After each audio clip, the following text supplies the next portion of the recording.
Bonjour et bienvenue. Alors, je suis Olivier, coach agile chez Xebia, et depuis ce matin, je suis monsieur loyal de cette salle.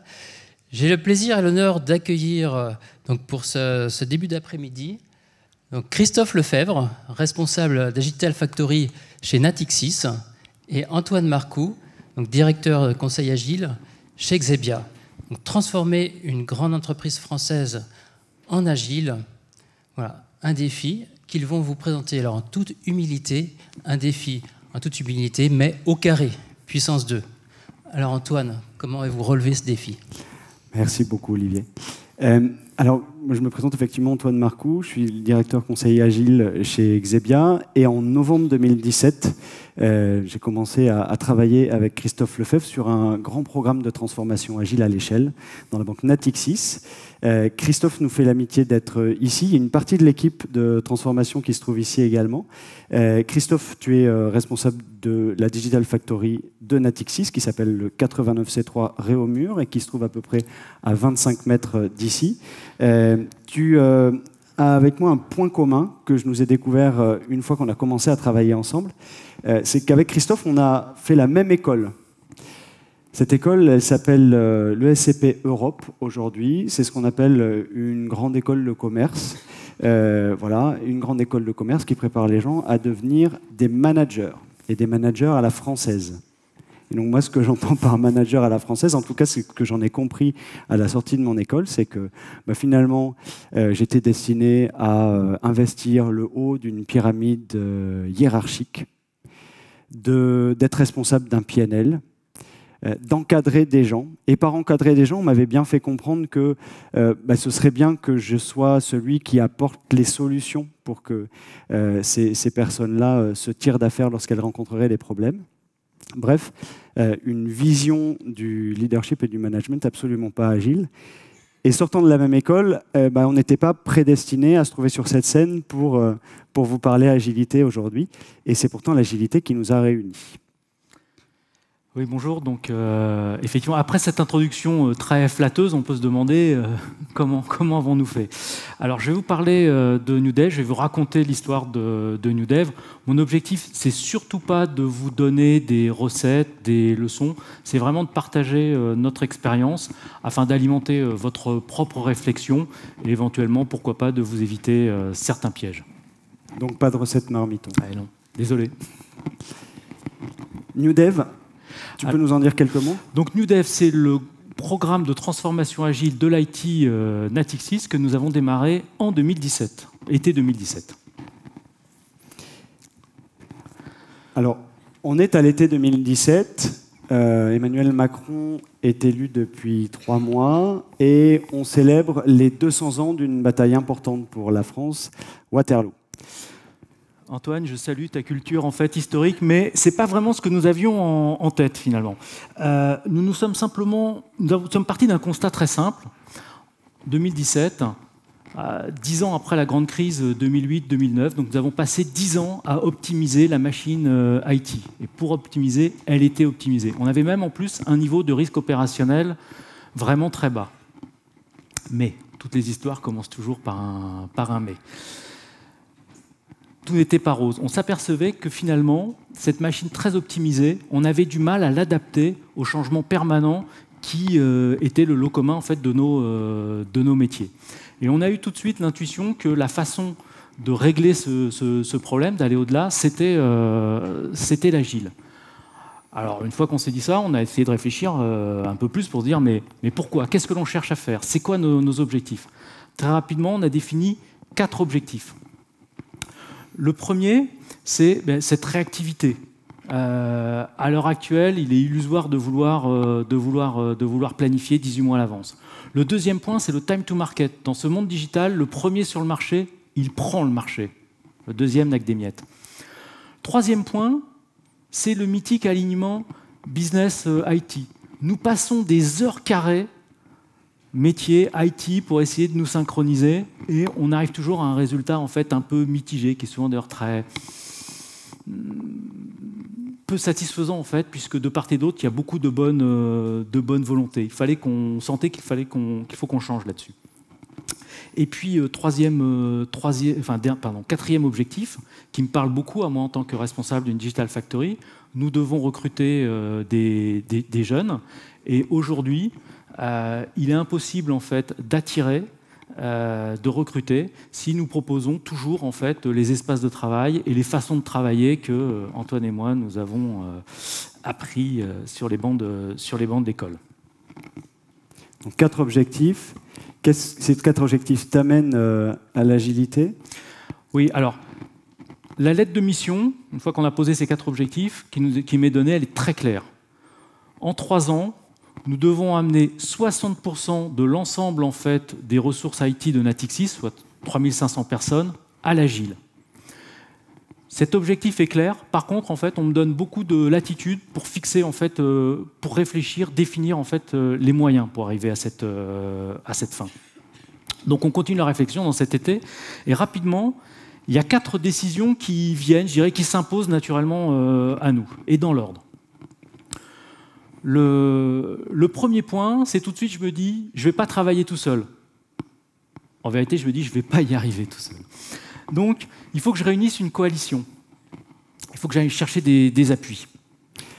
Les personnes que tu réunis autour de toi, c'est qui? Et c'est une coalition au sens Cotter du terme ou c'est une coalition au sens Lefebvre du terme? Bon, j'ai lu Cotter après, hein, donc je vais chercher des personnes dont je sens qu'elles sont déjà, elles en ont envie, elles sont intéressées. 2, je les pense plus compétentes que moi, je leur dis pas.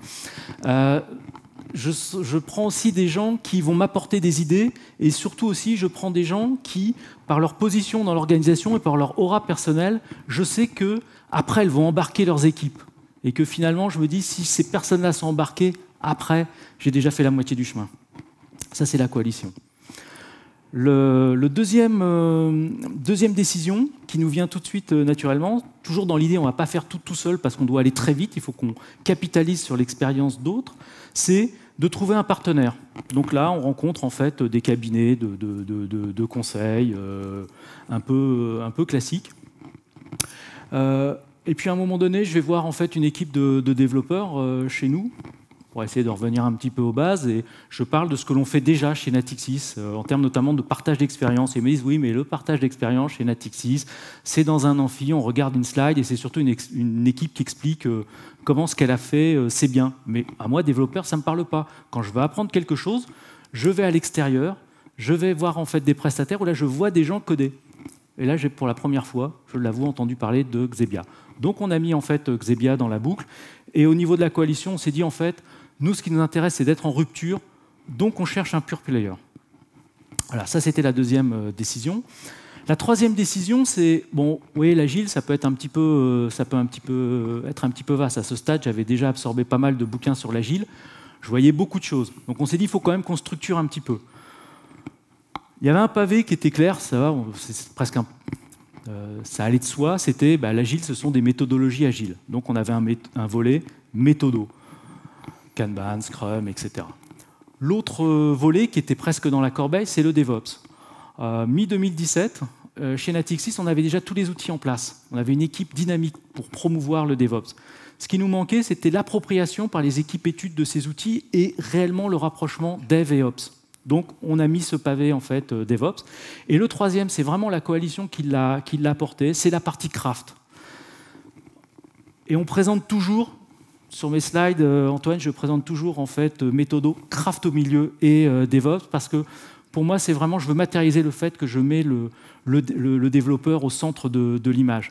Pendant ces années en fait d'optimisation, j'étais toujours un petit peu mal à l'aise parce que tous les projets que j'ai faits, je sais que je les dois à des développeurs qui ont fait un travail super. Mais finalement, au niveau des managers, quand on parlait des développeurs, on parlait d'un taux de jour homme qui doit bien sûr être toujours le plus bas possible. Donc c'est un petit peu mon renvoi d'ascenseur. Et puis même en soi, c'est une discipline qui est, pour moi, est un peu magique. En même temps, on parle d'offshore également. Quatrième... Avant d'en venir au quatrième point, c'est effectivement une conviction qu'on partage chez Xebia. Il est important dans ces transformations à l'échelle d'utiliser à plein toute la boîte à outils agile. Et la boîte à outils agile, ce n'est pas uniquement Scrum, Kanban le retour d'expérience Spotify et pour les équipes un petit peu plus nombreuses qu'il faudrait coordonner le Scrum de Scrum. Mais c'est des outils pour les équipes de dev, Kanban, Scrum, Scrumban, pour les équipes produits, le product management, le Lean Startup, pour le delivery avec le DevOps et les pratiques du craftsmanship dont on reparlera, et également pour les fonctions support et les C-level. Il ne faut pas oublier, on a une matière au sein des frameworks d'agilité à l'échelle et également du retour d'expérience Spotify qu'on peut utiliser pour les adresser. Et ce qui nous a plu dans l'approche de Christophe et de Natixis, c'est que d'emblée, ils ont ouvert la boîte à outils agile et qui sont allés chercher un petit peu au-delà de ce que les personnes avec lesquelles on commence à discuter agilité généralement nous montraient. Alors là, j'ai parlé de 4 décisions. Donc la quatrième, on s'est dit, OK, l'agile, on a quand même un timing un petit peu serré. On va être confronté assez rapidement à des problématiques d'agile at scale. Et voilà, on ne va pas perdre de temps à réinventer notre propre approche. On va choisir un framework existant, on va l'expérimenter, on va le tester, et après, on l'adaptera à notre besoin. Donc on a regardé dans la boîte à outils et on a choisi Safe. Pourquoi Safe ? Compte tenu de la nature de Natixis, de sa complexité, de sa maturité, de son cadre aussi, c'est une banque avec un cadre réglementaire très fort. On a pensé que c'était le cadre le plus adapté et le plus à même d'emporter en fait, d'emporter l'adhésion. Voilà, nous n'avons pas l'ADN d'une start-up. Alors ce premier chapitre, celui du cadrage, se clôt. On est à l'hiver 2017 et je vous demande d'une petite dizaine de secondes de silence. Oui, alors, bon, Johnny, nous, ça ne nous a pas trop marqué. En tout cas, ça ne nous a pas arrêté. Vraiment, on s'est lancé. Et en se lançant, on s'est dit, on va déjà s'appliquer à nous-mêmes, équipe projet, les principes de l'agile. Et c'est le concept de transformation agile au carré. Mener une transformation agile en essayant de se piloter comme n'importe quel autre grand projet de transformation ou grand programme nous paraît une aberration. Un projet de transformation agile doit être mené de manière agile. Ça, c'est une deuxième très bonne surprise de notre part lorsqu'on a commencé à travailler avec Natixis.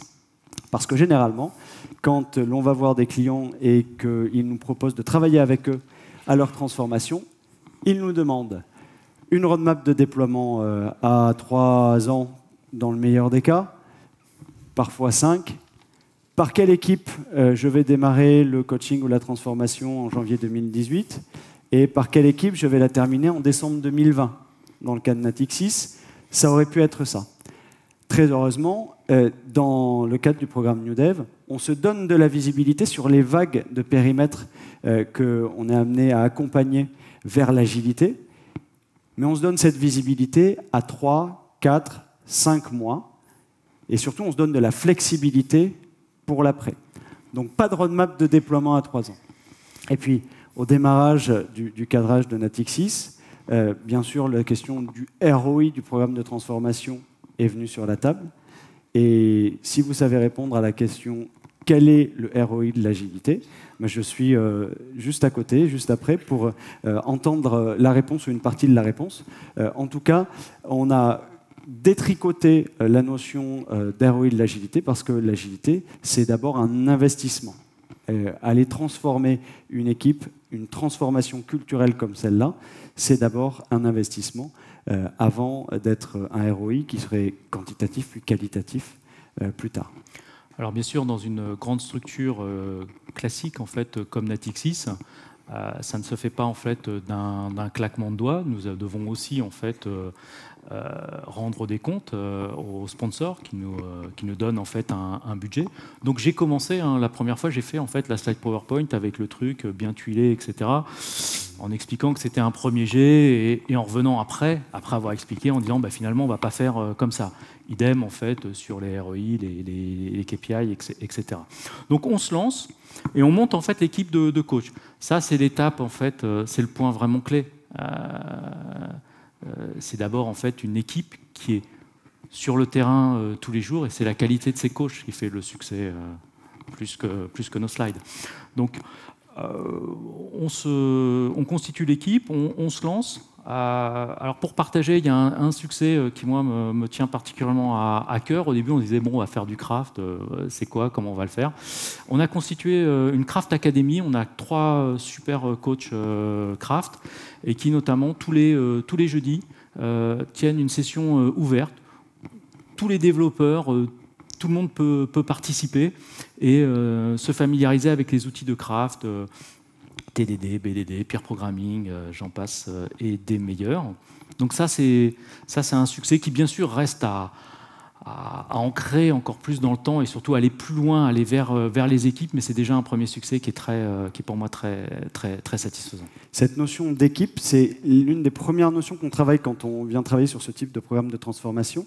Et on pense que si on monte ce qu'on va appeler un centre agile pour cette session, si on monte un centre agile, on a besoin d'y retrouver ces compétences-là et l'ensemble de ces compétences-là. Sinon, on a un problème. On n'adressera pas l'ensemble des profils à la transformation desquels on doit contribuer. Donc, un coach d'équipe, plusieurs coachs d'équipe, des coachs at scale, certains sont là dans la salle pour Natixis, un coach d'entreprise capable d'aller parler à des C-level et aller débloquer des difficultés dans les process que la métastructure impose. Coach craftsmanship, coach DevOps, coach produit également pour adresser les métiers avec leur vocabulaire, leurs réflexes. Lorsqu'on va s'adresser à des métiers avec un vocabulaire hyper IT, souvent on crée un décalage avec eux et on a du mal à les accompagner. Et consultant agile également, important, sur Natixis, un des gros efforts a été mis au premier et au deuxième semestre 2018 sur la conduite du changement et la communication autour du programme de transformation agile. Par exemple, faire comprendre à des gens qui n'en avaient jamais entendu parler ou qui voyaient ça de très très loin, ce qui se cachait derrière l'ensemble des notions et du vocabulaire agile. Leur faire toucher du doigt au travers d'ateliers, que ce soit des ateliers de coding ou des ateliers Lego sur lesquels on reviendra tout à l'heure. Donc un énorme travail sur la conduite du changement auquel nous ont aidé les consultants agiles, et puis des Scrum Masters pour venir au sein des équipes. Donc, de notre point de vue, si on a l'ensemble de ces compétences au sein d'un centre agile, on est bien parti pour adresser l'ensemble des besoins, des challenges auxquels on va être confronté dans les prochains mois. Et ça a été notre premier défi avec l'équipe New Dev.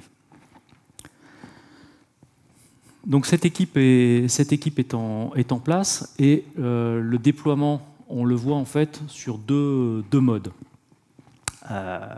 puisqu'on veut aller vite. On a un premier mode qu'on appelle en fait Add Team, qui est très, très pratico-pratique. Là, c'est on adresse des équipes existantes. On ne refait pas un grand soir. On va les voir avec leur contexte, leurs problématiques. On s'assoit avec ces équipes et on leur demande c'est quoi vos problèmes, quel est votre objectif de transformation. On le définit ensemble et nous on apporte les outils, on apporte les compétences pour les accompagner sur leur périmètre. C'est Agile Team. À côté de ça, on a voulu tout de suite se faire la main, expérimenter des périmètres à l'échelle, où on aborde en fait soit des grands projets, soit un périmètre métier. Donc on a 3 périmètres at scale qui ont chacun en fait leurs problématiques différentes qu'on n'attaque pas de la même façon.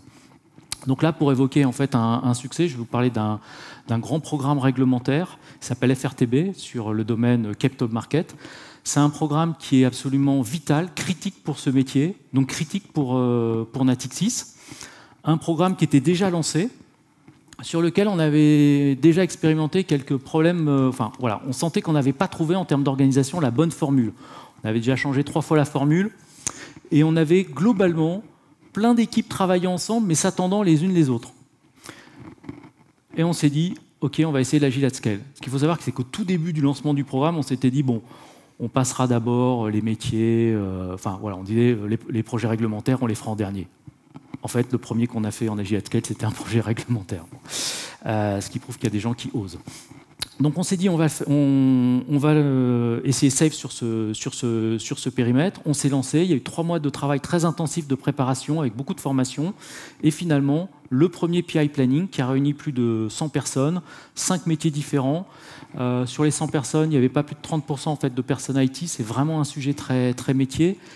Et à l'arrivée, au bout de 2 jours, pour la première fois, on avait toute une équipe qui partageait en fait une même vision, un même constat de l'état des lieux et une même vision sur le travail à faire et sur les interactions entre les équipes pour les 10 semaines à venir. On parle d'un programme réglementaire, donc c'est un programme, c'est pas un produit. C'est un programme, donc il a un début et une fin. Safe est plutôt fait pour adresser une organisation en mode produit. Malgré tout, quand on est face à une équipe qui se sort d'une situation difficile grâce à la boîte à outils Safe, on peut en être content. Et Gwenaël, qui les accompagne et qui se trouve dans la salle, a beaucoup travaillé avant ce premier PI Planning, à coacher, à former et les équipes et les managers, à embarquer jusqu'au PMO, pour que ce premier PI Planning donne ses résultats. Et je crois que le prochain PI Planning est planifié pour dans quelques jours ou quelques semaines. Voilà. Donc j'ai parlé en fait des équipes, de ces 2 modes. Un point très important, c'était d'embarquer en fait, le management. Tous les agilistes, en tout cas tous ceux que j'ai rencontrés, insistent toujours sur le fait qu'une transformation agile sans embarquer le management, c'est une transformation vouée à l'échec. Pour le coup, ils ont raison. Je pense qu'en fait, des équipes agiles qui évoluent dans un environnement managérial qui, lui, n'est pas agile, c'est voué à l'échec, c'est voué tôt ou tard en fait, à un retour arrière. Donc on s'est attaché en fait, à embarquer le management avec 2 aspects. Il faut que le management en fait, comprenne ce que l'on veut faire, se l'approprie pour l'expliquer, pour embarquer les équipes, mais aussi il doit le comprendre pour se transformer lui-même. Et ça, c'est peut-être le plus compliqué. Une des premières décisions, c'était au niveau du CODIR de la DSI. Le premier constat, c'était de se dire, si tout marche bien, on va avoir toutes nos équipes qui travailleront en fait en agile, et nous, on ne comprendra pas réellement la façon dont elles travaillent. Donc, la première action, ça a été, on forme le CODIR DSI. Là, cette image en fait de Mao, je pense que tu cherches à me provoquer en fait, Antoine. Donc, l'agilité, c'est bien une révolution en fait culturelle, mais on cherche à embarquer les gens. On ne cherche pas en fait à les manipuler. On leur dit la vérité. Et ce discours de vérité, c'est un discours qu'on s'est attaché à tenir à l'ensemble du management dès le démarrage. C'est ce qui nous a permis d'éviter le plan de déploiement à 3 ans. C'est ce qui nous a permis d'éviter de parler ROI de l'agilité dès le démarrage. Et donc, ça a été extrêmement clé pour nous. On a également essayé de tuer 4 fausses idées sur l'agilité. La première, c'est que finalement, l'agilité, tout le monde sait ce que c'est. L'agilité, j'ai lu un article la semaine dernière, et donc j'ai bien compris. Le coût des équipes autonomes, j'ai bien compris. Le coût des cycles courts, merci. Et très souvent, les managers que l'on adresse, voilà, on a entendu parler depuis un petit moment, et pensent avoir compris et pas besoin de se former. Donc, on les a fait passer par une série de masterclass, d'échanges individuels avec des coachs, voire par des formations, et en particulier, puisqu'on parle de Safe, de Leading Safe. Deuxième fausse idée, j'ai une baguette magique entre les mains grâce à l'agilité. Donc grâce à l'agilité, je vais pouvoir avoir plus en mettant moins sur la table. Moins d'hommes et de femmes pour faire, moins d'argent, moins de moyens. Troisième fausse idée, c'est que l'agilité, c'est l'anarchie. Quand on va voir des mid-managers ou des top managers et qu'on leur parle agilité, en particulier agilité à l'échelle, la plupart des retours qu'on a, c'est « attention, moi, je n'ai pas envie de perdre de la visibilité et de la maîtrise sur mes projets ». Et en particulier, les mid-managers à qui on va parler d'équipe autonome et de leadership agile disent « mais moi, je deviens quoi là-dedans ?» Et par ailleurs, ça va être un business impossible est impossible à piloter. Au contraire, les retours des personnes qui se sont mis à l'agilité à l'échelle, qui sont transformées, sont unanimement qu'on gagne de la visibilité sur les projets et sur les risques projets. Donc on gagne en maîtrise. Et puis quatrième fausse idée, c'est que l'agilité est un buzzword. Voilà, c'est une coquille, il n'y a pas grand-chose dedans. Au contraire, on pense que l'agilité, c'est plusieurs décennies maintenant de pratiques, de bonnes pratiques, des méthodos, des outils très concrets, des rituels, des artefacts, des rôles que l'on met en place de façon très cadrée, parfois relativement stricte au démarrage pour que les équipes se les approprient et puissent ensuite les adapter à leur propre contexte. Voilà. On arrive maintenant, au bout d'un an de transformation, à l'hiver 2018. On est en novembre. Un moment important de ce mois de novembre, hormis les Gilets jaunes, c'est le fait que Kenji Girac ait été récompensé au Energy Music Award. Antoine, on a souvent discuté entre nous en fait d'agile, rarement musique. Je pense qu'il va vraiment falloir qu'on fasse quelque chose parce que il y a beaucoup à dire sur tes choix musicaux. Mais j'ai des enfants très jeunes aussi.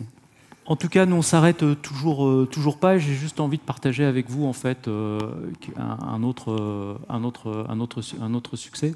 Alors j'espère déjà en fait que mes souvenirs de succès sont dans le futur, mais déjà dans le présent. Je parlais d'FRTB quand on a fait notre premier PI planning. Moi, ce qui m'a frappé, j'y suis allé et je ne servais à rien. J'étais venu en étant prêt en fait, à défendre, à expliquer pourquoi, etc. Et finalement, personne ne me posait de questions. J'avais 100 personnes, j'avais une équipe complètement en fait, autonome. Et c'est là que j'ai réalisé que ce bébé là, dont j'avais rêvé à partir de l'été 2017, bah, voilà, il marchait, il faisait ses premiers pas. Donc aujourd'hui, au-delà de cet exemple, où en sommes-nous ? Nous avons actuellement 500 personnes qui sont en cours de coaching. À peu près 300 dans les équipes at scale, 200 dans les équipes at team. Nous avons mis un gros effort sur la conduite du changement. Il y a à peu près 1100 personnes qui sont déjà passées qui ont déjà participé à des événements New Dev. Alors à Paris, bien sûr, mais aussi à Hong Kong, à Tokyo, à New York, à Porto, puisque nous sommes présents largement à l'international. Et puis toujours dans la conduite du changement. Donc, nous avons déjà fait au moins 10 sessions de coding game et 10 sessions de Lego for Safe. Au moins 10. Ok. Si on se pose maintenant, tu m'as dit vouloir adresser 2 défis principaux sur l'année 2019 qui s'ouvre. Alors, 2. Bon, déjà, il y a tous ceux auxquels je n'ai pas encore pensé qui vont me tomber dessus, je n'en doute pas, que je n'aurais pas prévu. Ceux auxquels j'ai pensé. Le premier, il y a l'amélioration continue. Ne pas oublier qu'à tout moment, en fait, nous devons faire un arrêt sur image et corriger le tir. En gros, ne pas se laisser en fait, happer par notre propre mécanique. En management de projet classique, manager que j'étais, j'avais toujours en fait l'ambition de dire à un moment donné, je mets le train sur les rails et roule ma poule. Là, en fait, en agile, c'est un peu particulier. On est tout le temps en train de poser les rails sur lesquels le train va avancer. C'est un petit peu moins confort. Deuxième défi, on a beaucoup parlé en fait d'IT agile. C'est bien, il faut commencer en fait par un bout. Donc on a commencé par l'IT. Mais en tant que tel, ça n'a juste pas de sens. Ce qui est important, c'est que l'ensemble de l'entreprise soit agile. Et d'ailleurs, New Dev n'est qu'un élément d'un programme plus vaste qui a pour objectif de rendre l'ensemble de la banque agile. Et donc, là, fort de notre ancrage, nous devons trouver en fait l'articulation, sachant qu'il y aura autant de cas particuliers qu'il y a de métiers chez Natixis. J'aime bien ta phrase. Christophe, il a une phrase, il dit grosso modo que la structure, une structure comme une grande banque aujourd'hui, des transformations comme celle qu'on est en train de mener, elle en bouffe 10 au petit déjeuner. Et donc effectivement, pour éviter de se faire bouffer et d'avoir un retour arrière dans quelques mois, de perdre en fait tout ce qu'on a investi au sein des équipes pour les gens qu'on a accompagnés, eh bien, on pense qu'il faut sortir de l'agilité de sa zone de confort. Sa zone de confort, c'est l'IT, c'est le digital, ou l'agilité SM depuis un certain nombre d'années maintenant, avec des vrais succès, raisons pour lesquelles on est là aujourd'hui et raisons pour lesquelles on peut se parler d'agilité à l'échelle. Mais il se trouve qu'on a une boîte à outils maintenant à disposition qui nous permet de sortir de cette zone de confort. Et je pense que ce n'est pas uniquement une possibilité, mais c'est une exigence. Sinon, on est en train de créer un village gaulois agile. Et autour de notre village gaulois, on a les camps de petits bonhommes, d'aquarium, de tarte aux pommes, et je ne sais plus comment s'appelle le dernier, qui finiront par nous imposer l'apéromène, donc par nous faire revenir en arrière. Parce que les process budgétaires, parce que des process RH pas adaptés, parce qu'un management qui n'est pas acculturé, qui ne comprend pas comment ça fonctionne, qui n'en tire pas les bénéfices. Et donc, on a intérêt à utiliser la boîte à outils agile à plein pour adresser l'ensemble et sortir de cette zone de confort. Alors juste pour revenir là-dessus, effectivement, moi j'ai une conviction, c'est que l'agile dans l'entreprise, c'est un peu comme la liberté dans la société. Une fois que le diable est sorti de sa boîte, de toute façon, vous ne pouvez pas le remettre à l'intérieur de sa boîte. Sauf à se planter, l'agile va se disséminer en fait, dans l'entreprise. Est-ce que tu pourrais, Christophe, pour le partager, et avant de passer à quelques questions si vous en avez, nous dire quels sont les bilans que tu tires de cette première année de transformation agile à l'échelle chez Natixis, transformation qui devra se poursuivre, pour mémoire, jusqu'à fin 2020, voire éventuellement au-delà? Alors, effectivement, j'en ai retiré quelques leçons qui, encore une fois, hein, j'insiste vraiment sur ce point, elles s'appliquent à Natixis, éventuellement à des entreprises en tête de type de Natixis. Je n'ai pas de prétention à avoir des leçons universelles. La première leçon, c'est que dans un environnement comme celui-ci, le Big Bang, j'y crois pas. J'y crois pas parce que déjà, ça consisterait en fait à penser qu'on connaît déjà exactement la cible qui est bonne pour tout le monde. Comme ça n'est pas vrai, en fait, ça serait prendre un risque très important. Le deuxième point, c'est que c'est pas le one size fits all. C'est pas je définis et je déroule de manière mécanique. Bien sûr, je dois avoir en fait une approche homogène puisque c'est un programme d'entreprise, mais chaque équipe, chaque métier est un contexte particulier. Tu peux nous dire ce que tu entends par approche homogène? Qu'est-ce qui est homogène dans l'accompagnement des équipes aujourd'hui? Ce qui est homogène, ça va être par exemple le fait de en permanence s'interroger par ces 4 objectifs. Par contre, la méthodologie, par exemple, voilà, SAFe, c'est une boîte à outils. On ne va pas utiliser en fait tous les outils partout de la même façon. La troisième leçon, conviction, c'est que un programme de transformation agile, ça ne peut pas se gérer comme un programme classique où je définis une cible, puis une roadmap, et après j'ai une checklist que je coche tranquillement avec le temps qui passe. Mais à l'inverse, comme tout programme de transformation, le risque, c'est d'oublier en fait le pourquoi on le fait. Si on oublie en fait le pourquoi, l'objectif, à ce moment-là, c'est ce que tu disais, on est vraiment rattrapé par la technostructure, on devient un énième élément de la technostructure. Et là, c'est définitivement mort. Donc le why, c'est vraiment la boussole.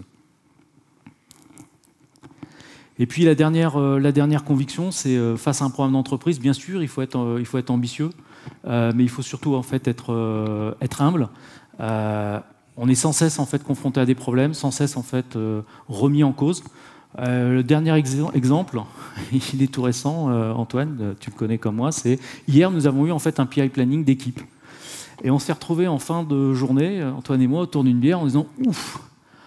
Bon, va falloir une fois de plus qu'on ajuste. Voilà, on avait réuni en fait tous nos coachs et les coachs sont venus vers moi en disant Christophe, l'organisation n'a pas tout à fait exactement comme il faudrait et on va en fait t'expliquer. Aucun respect pour mes cheveux grisonnants. Bon, mais je ne leur ai pas dit comme ça. On s'est dit, voilà, d'ailleurs aujourd'hui, je n'ai pas encore exactement la réponse, mais ce qui me rend en fait optimiste, c'est que ça a été comme ça en fait quasiment tous les jours dans le passé avec NewDev, et on sait qu'à partir du moment en fait on réunit les personnes, on trouve la solution collective, ça va avancer. Et surtout, je me suis dit, mais finalement, cette situation, je l'ai souvent vécue dans le passé. Comment ça se passait dans le passé? Quelque part, on savait dans la soute qu'il y avait un truc qui n'allait pas, et le dernier au courant, c'était le top manager. Et pourtant, c'est lui qui avait les leviers pour changer les choses. Et donc, au moment où il changeait les choses, c'était légèrement trop tard, c'est au moment où ça pétait. Là, on l'a su presque en temps réel, et je ne sais pas encore exactement comment on va trouver en fait la solution, mais on va trouver la solution, ce ne sera pas dans 6 mois, ça va être en fait dans les semaines qui viennent. Vous l'avez compris, on travaille, l'équipe de transformation s'est appliquée la boîte à outils SAFe et utilise les PI planning d'une journée, tous les 2 mois et demi environ, ou 3 mois, pour planifier son travail et pour se coordonner. Mais effectivement, on a besoin de revoir notre copie après avoir fait 4 PI planning depuis le mois de juin, de mémoire. Voilà. On est là pour partager, Christophe. On va laisser la parole à la salle. Avant ça, est-ce que tu as une question, toi, que tu aimerais que la salle craque maintenant pendant cet échange ou après? Alors, un sujet qui nous agite actuellement, sur lequel nous n'avons pas encore complètement trouvé la solution, on a vu qu'un point qui est critique, c'est cette interaction en fait, IT-métier, et c'est donc ça se traduit de manière très concrète par le product owner. Donc, identifier, susciter des vocations, valoriser, fidéliser des product owners, trouver la bonne définition de son engagement. On a des expériences diverses. On n'a pas encore trouvé la formule magique. Si vous l'avez, je suis ravi de vous rencontrer. Merci Christophe. Est-ce que l'un ou l'une d'entre vous veut réagir à la question de Christophe ou poser sa propre question? On va vous passer un micro.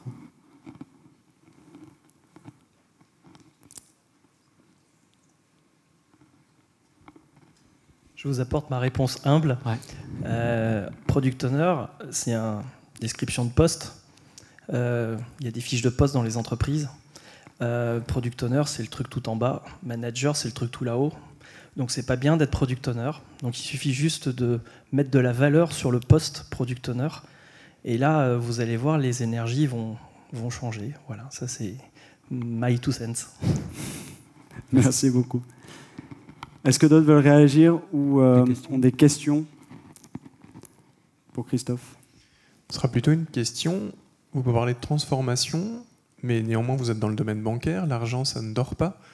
Donc quelle est la part que vous avez pris comme temps pour cette transformation et la part de il faut continuer le business à la grosse louche? Nous sommes un programme en fait important, mais dans l'ensemble des activités de Natixis, ça reste marginal. Donc nous avons toujours en fait une préoccupation. La préoccupation, moi je suis un manager en fait de la DSI, donc ma première préoccupation, mon premier message en fait à toutes les équipes, c'est show must go on, quoi. On est là d'abord pour faire tourner la boutique. Alors je pense qu'aussi derrière cette question, c'est comment on arrive à persuader en fait les équipes à consacrer du temps. Le premier point, c'est que l'essentiel de ce qu'on fait, c'est pas en plus de ce qu'elles font à côté, c'est une façon différente de faire les choses. Un des moyens qu'on a pris très concrètement, c'est que par exemple, en fait, de toute façon, le budget est centralisé. Donc c'est pas en fait chacun qui fait son arbitrage budgétaire. Les coachs, c'est pas gratuit pour l'entreprise, mais c'est pas en fait tiré sur le budget de fonctionnement en fait d'une équipe. Dans la majeure partie des cas, c'est-à-dire ce qui correspond en fait à notre plan de charge, à notre capacity planning en fait. On a le cas en fait de métiers qui veulent en plus et qui disent voilà, je suis prêt en fait à le financer. Là, on est super intéressé. Ça prouve aussi déjà en fait un engagement réel. Ça peut être un danger d'ailleurs, parce que ce qui est gratuit n'a pas de valeur. Donc la transformation, l'accompagnement d'une équipe financée par un centre agile centralisé comme NewDev peut être vu comme un truc à part. Ce qui nous a amené à tester un contrat de coaching avec les équipes. Alors ce contrat de coaching, il permet aux coachs qui arrivent en amont de son intervention, de dire à l'équipe, voilà, j'ai passé un petit peu de temps avec vous, voilà ce sur quoi je vous propose de travailler en accord avec vous, mais voilà le temps que je vais vous demander de me consacrer pendant tant de semaines.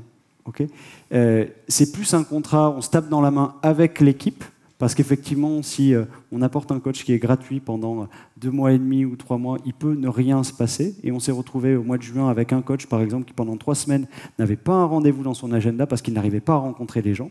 Et pour pallier à ça, et pour demander aux équipes de prendre conscience de la chance qui leur a été donnée et du travail que cela impliquait, on teste aujourd'hui un contrat de coaching sans être persuadé que ce soit la solution ultime. Merci. Bonjour. Vous avez parlé de craftsmanship, académie du craftsmanship, et je voulais savoir qui animait cette académie en interne chez vous. En fait, comment elle est animée. Voilà, parce que juste pour, je travaille dans un grand groupe d'assurance, Allianz pour ne pas le nommer. Et c'est vrai que cette notion de craft chez nous, elle n'est pas encore ancrée en fait. Et donc c'est pour moi la diffusion des bonnes pratiques de dev et autres. Et voilà, je voulais savoir comment vous y étiez pris pour un petit peu évangéliser finalement la population. Alors, déjà, c'est avoir, en fait, je parlais du choix en fait des coachs est très important. Moi-même, quand j'ai fait en fait notre premier coding game avec le débrief par un coach craft. C'était une compète. Hein. L'équipe dans laquelle j'étais, on était 2, on est arrivé 2e. Super. Quand j'ai vu en fait le code qui était fait par le coach, grande claque. Hein. Mon code était vraiment pas. Non, voilà. Donc déjà en fait effectivement c'est talent et pour pas que ce soit en fait quelque chose un peu hors sol, juste quelques coachs externes, c'est chez nous en fait au sein la personne qui est au sein de la Digital Factory portait justement les équipes en fait de dev. Donc des développeurs en fait déjà assez pointus et étant en charge en fait notamment du support en fait des outils de dev pour l'ensemble de Natixis, donc quelqu'un qui avait déjà en fait cette ouverture et cette légitimité vis-à-vis de l'ensemble des équipes de dev. Parce qu'au premier contact, là il faut que les personnes tiennent la route. Moi je dis toujours, moi j'ouvre une porte, hein. Mais après il faut que vous soyez solide sur les appuis, sinon la porte, elle se referme. Ce sont 3 coachs craft externes qui animent cette Craft Academy. Et Peter, est-ce que tu peux te lever simplement parce que je vais vous préconiser d'aller échanger avec Peter, qui est l'un des coachs craft qui a cadré et qui anime cette Craft Academy avec beaucoup de succès en interne chez les développeurs Natixis sur l'ensemble des sites. On est arrivé à la fin de notre temps, me dit Florian. Donc je vous remercie beaucoup pour votre écoute et pour vos questions, messieurs. Et je vous souhaite un très bel après-midi. Merci. Merci Christophe.